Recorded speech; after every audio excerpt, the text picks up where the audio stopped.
Hello, everyone, and welcome to our course, which is, I think, officially called Moral Foundations, but we can think of it as an introduction to moral philosophy.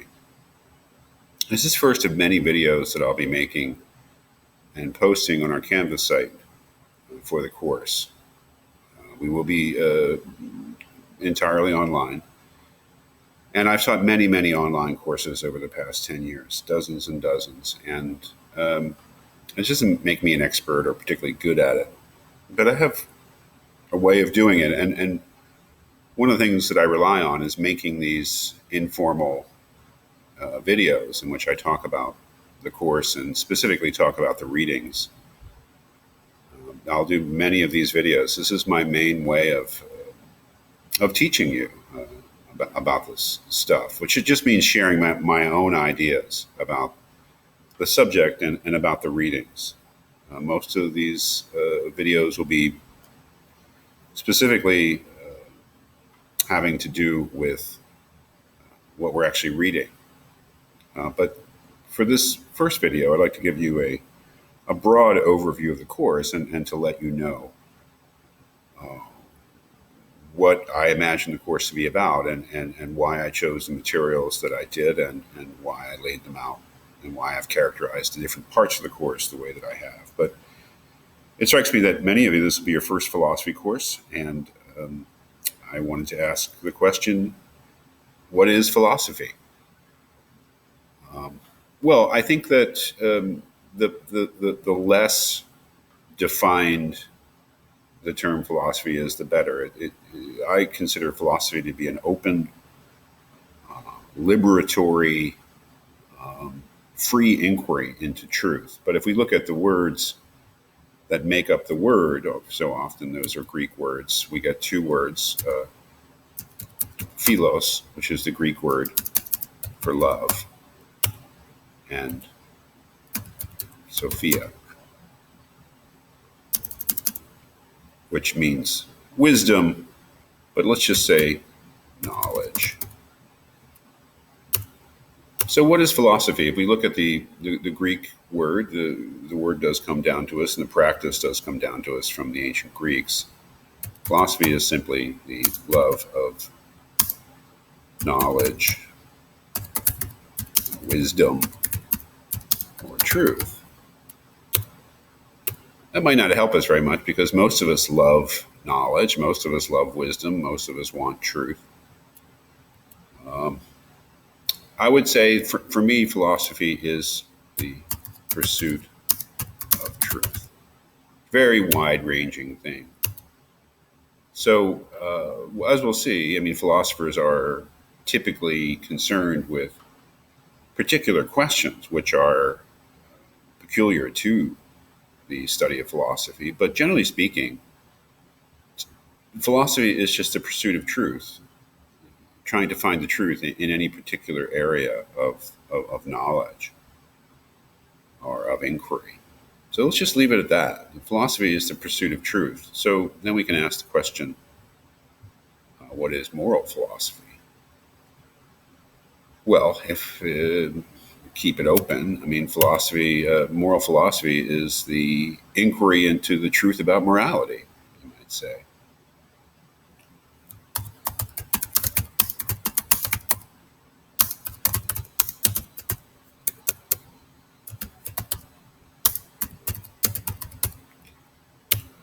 And slightly different question, you might say.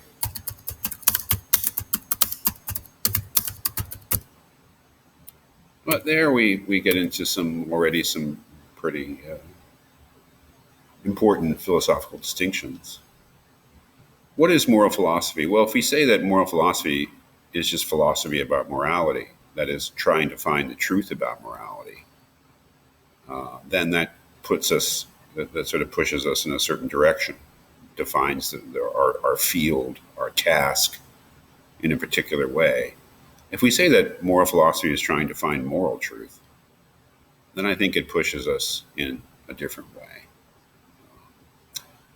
And I'll explain what I mean there later. But if we think about moral philosophy specifically,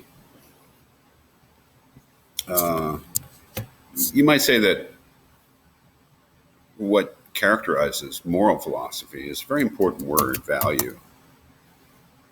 And once we start talking about value, we start thinking about things like good, evil,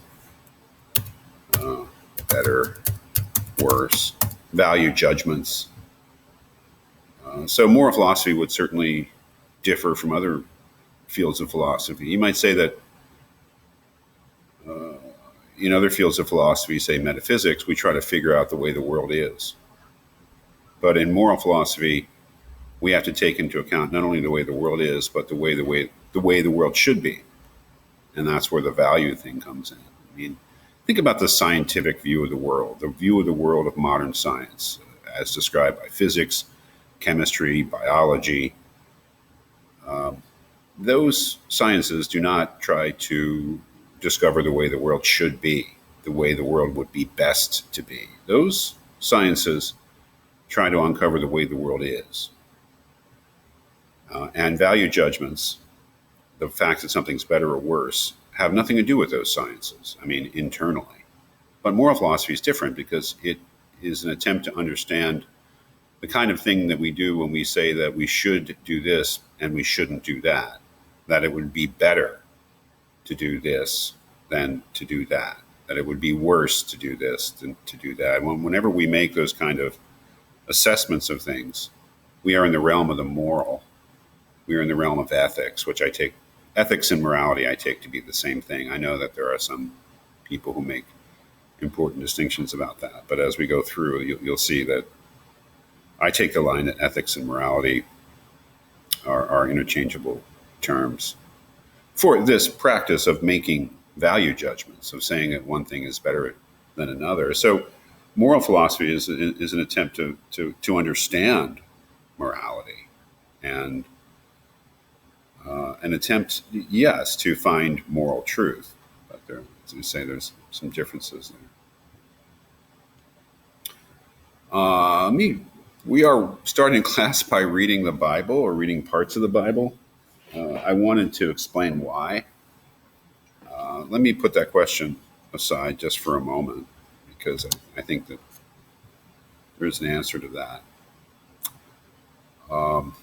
Well, maybe I'll go right at it. Well, why are we reading the Bible? Because I wanted an example of moral discourse that was not actually moral philosophy.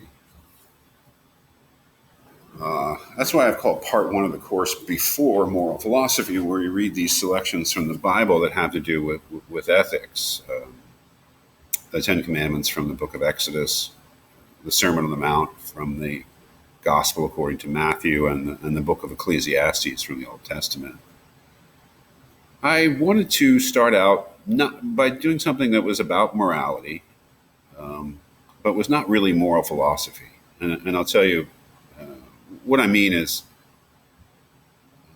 embedded here in this distinction between first and second order discourse. Give me an example.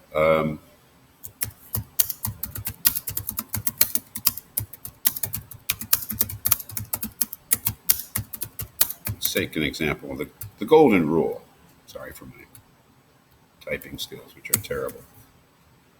Do unto others as you would have them do unto you. It's one of the most famous injunctions, one of the most famous rules, or it's called the Golden Rule. And of course, it's from the New Testament, but it predates it. But it doesn't matter. It's just an example. There, you're telling somebody how to live. You're giving them an imperative.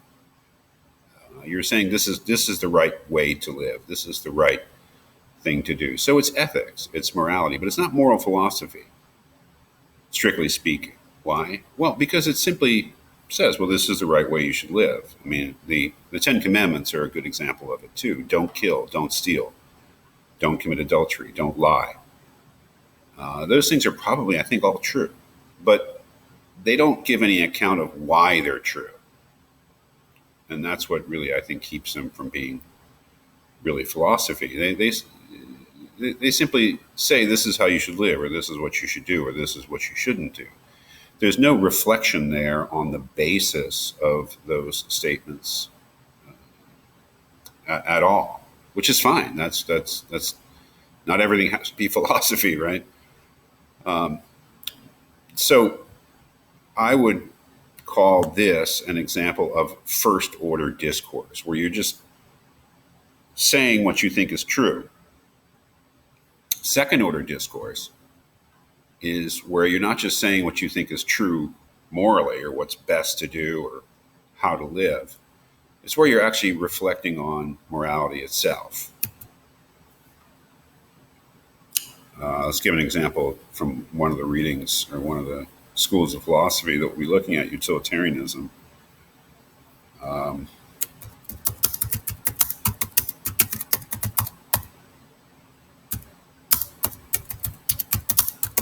I would call this an example of second order discourse, where, as you see there, this statement here, the good is pleasure and evil is pain. There's no attempt there to tell you how to live. There's no attempt there to say this would be the best thing to do and that would be the wrong thing to do. It's an entirely different sort of statement from something like do unto others. Here, the author or the person who's speaking is reflecting on the nature of morality itself. Well, it's an attempt to characterize what morality is. It's not a moral injunction, a moral command of any sort. It's a statement about what morality is, about the nature of morality, that what we call the good is always pleasure and what we call evil is always pain.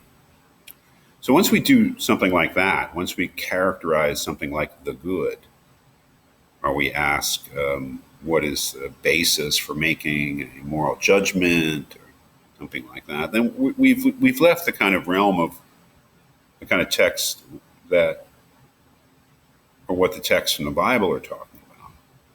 And we've entered into a philosophical reflection on the nature of morality or ethics itself. So that's a distinction that's important to make, I think, for this class, and it's one that I certainly will be returning to, and hopefully I'll be able to clarify it, expand on it more. But I just wanted to explain that this distinction between first order and second order discourse, between this sort of statement here and this sort of statement here, is an explanation of why I call part one of the course before moral philosophy, where people doing morality or expounding a certain morality without actually doing moral philosophy. Part two of the course, Greek moral philosophy, or how should I live, is our first example of what I'm calling moral philosophy. And we'll be reading Plato and Aristotle, Plato's Meno, and Aristotle's Nicomachean Ethics, which is commonly referred to just as the Ethics.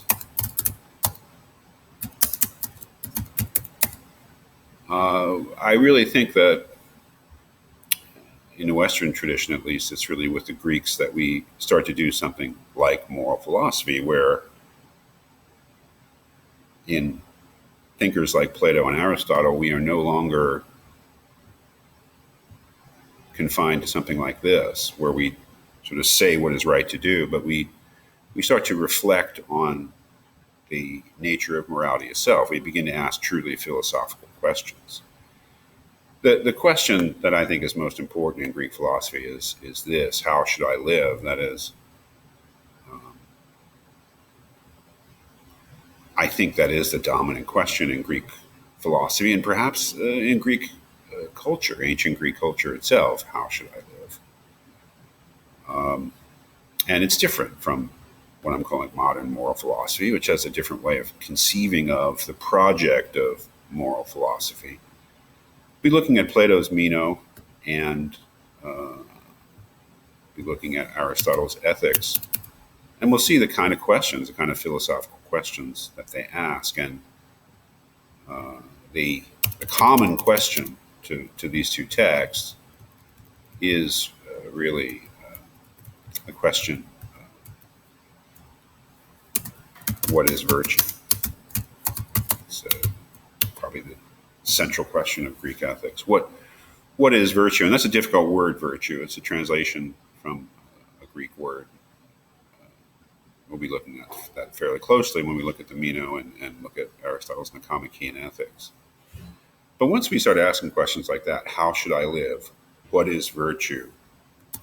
What is the good?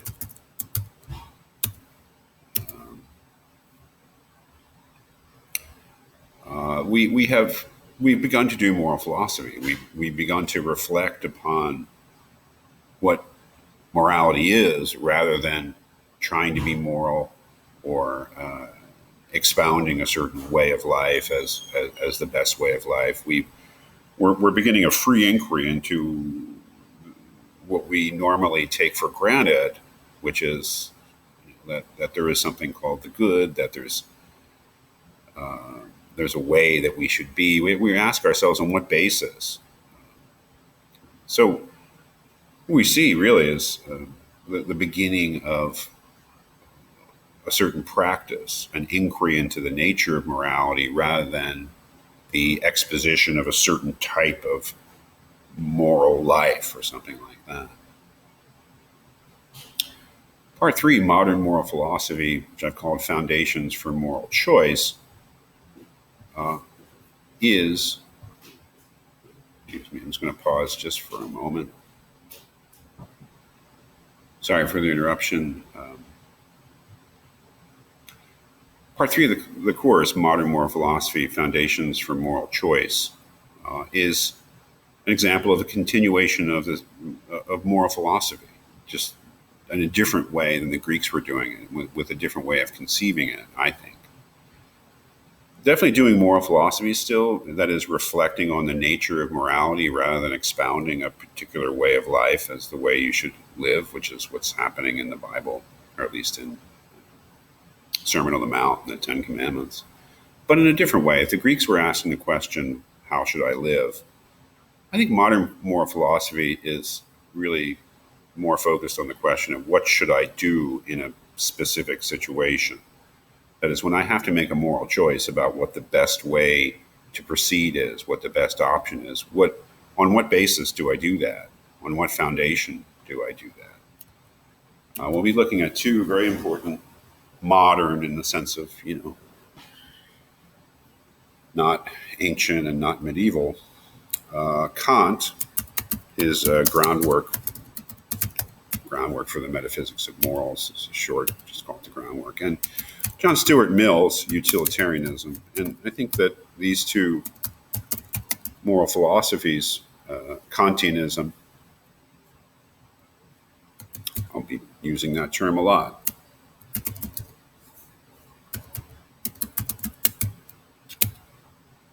we'll see what Kantianism means when we read the book. But Kantianism and utilitarianism, I think, are the most important modern moral philosophies. And if you're going to take a course in moral philosophy, there's just no way to avoid Kant and Mill. They're just still so important a part of our culture and our lives and our way of thinking of moral and political issues.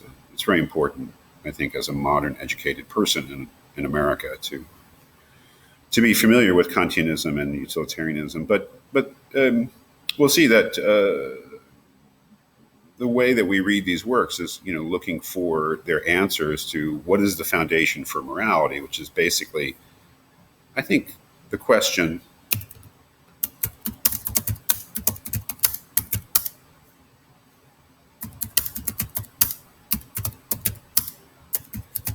on what basis do we make moral choices?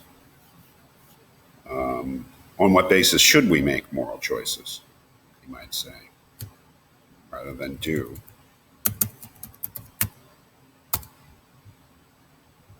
And they offer different and, I would say, fundamentally incompatible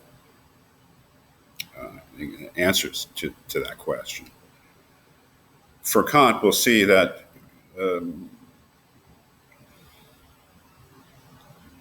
it's not easy to characterize Kant, his answer to that question. But we'll see that for him, the central concept in his answer to that question is the concept of duty. That we have a duty to the moral law. And then we can ask the question, what is the moral law? And things like that. It's a rather complicated answer, but as you'll see, it makes plenty of sense, and it's really not that difficult to grasp, I think, what is his basic answer to the question. You'll see that he has these imperatives. You might have heard of this, categorical imperatives. And one of them, as we'll see, has to do with the way we treat persons. And we'll see that one of the things that we have a duty, he says, to do is to always treat persons with respect, never disrespect a person.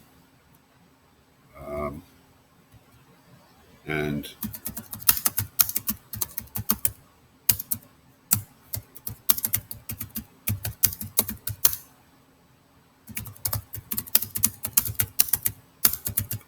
never do anything you wouldn't want everyone else to do too. He puts it differently, as we'll see, but that's a basic gist of it.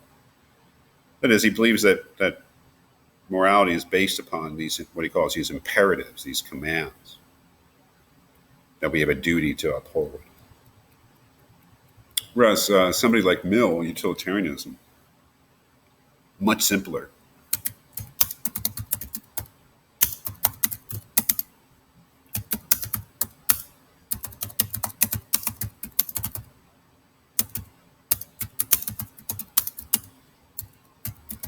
Do, in whatever situation you're in, do whatever results in the greatest sum total of human happiness. So if the good is pleasure, we want, and pleasure, happiness, the human welfare, then, and evil is unhappiness or pain or human suffering, the good, or what we should do in any particular situation, is whatever results in the greatest amount of happiness and the least amount of unhappiness. It's actually quite a very straightforward, powerful moral theory, and we'll spend plenty of time talking about the details, but that's about it.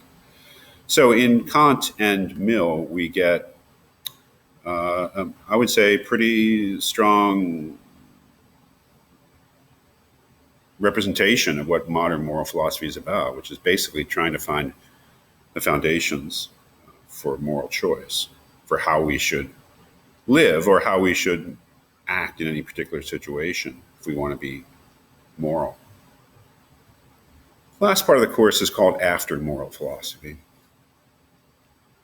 And I wanted to include this because I think that in the last 150 years, in Western philosophy at least, there's been all sorts of questions about what moral philosophy could, or whether moral philosophy is something that we can actually do. Especially people like Kant and Mill, who are trying to provide absolute foundations for moral choice. There's been all sorts of objections to that. You might say that the question that we're asking in part 4 of the course is, can moral philosophy actually be done? And the answer to that, I would say, in all 3 of the readings we're looking at, Ruth Benedict's Anthropology and the Abnormal,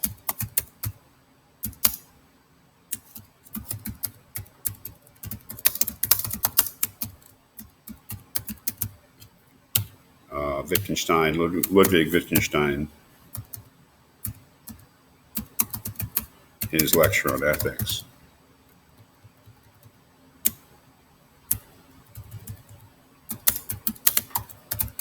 And finally, A.J. Ayer's chapter from his chapter from a longer book, but we'll call it The Critique of Ethics. And finally, Sartre's Existentialism.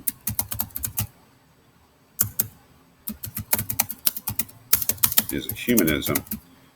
There's no need to go into the details of all of these, but from different points of view, what each of these texts is suggesting is that moral philosophy is not something we can do because you can't provide absolute foundations for questions like how should I live or what choice should I make in any particular situation. That the nature of morality is such that there are no foundations.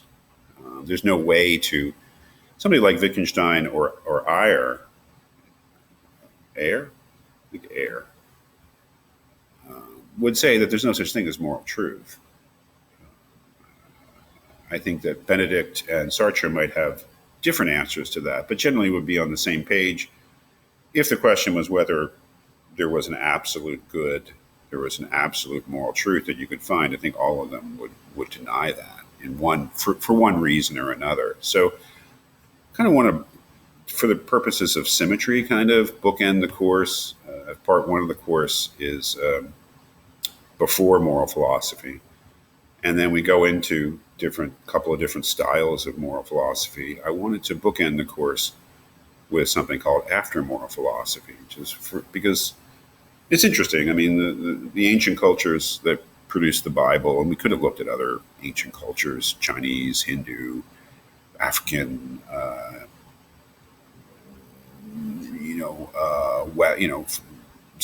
cultures of South America. But this is the one that I'm familiar with. To start out with things from the ancient world that tell us how to live, but then to look at representatives of the philosophical tradition, which ask philosophical questions. But then to look at the way that philosophy, in a way, at least some people, some authors within philosophy, give us reason for thinking that moral philosophy is not something we can actually do or do if we're hoping to find truth. So that's just an overview. I'm sorry if I spoke too long, but this is the kind of thing that I would do in the first day of class if we were in person, to give you this kind of overview. And it's only an overview. Right? It's only the basic general structure of the course rather than the particulars. The particulars are what we'll do when we do the readings and look at particular questions.